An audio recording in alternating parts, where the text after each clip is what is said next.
ইমাম হোসেনকে কারবালাতে যাবো আপা হুকুম দিতে হবে। আরো জোরে বলুন। আপনারা মনে হচ্ছে ঘুম পাচ্ছেন নাকি? এরকম সুবহানাল্লাহ বললে হবে না ভাই, একটু মন থেকে বলতে হবে। দুঃখের বায়ান চলছে, আলী আসগার পাহুল মানের মতো বাপের কাছে পারমিশন চাইছে। কি বলে চাইছেন শুনেন ঘটনা।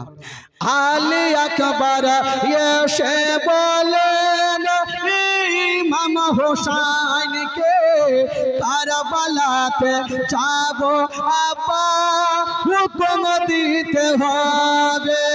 হোসেন বলে যেও না বাবা ফিরে আসবে না রে, ইসলামের জন্য লেন হোসেন শহীদ কারবালায় রে, ইসলামের জন্য লেন হোসেন শহীদ কারবালায় রে, ইসলামের জন্য লেন হোসেন শহীদ কারবালায় রে।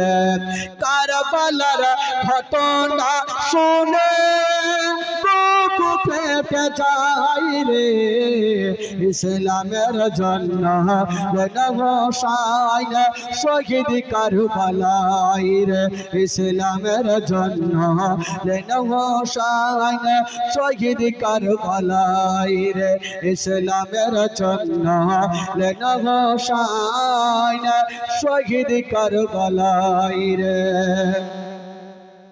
ও কারবালার ইতিহাস শুনে বুক ফেটে যায় রে, ইসলামের জন্য লেন হোসেন শহীদ কারবালায় রে, ইসলামের জন্য লেন হোসেন শহীদ কারবালায় রে, ইসলামের জন্য লেন হোসেন শহীদ কারবালায় রে। জোরে বলুন সুবহানাল্লাহ।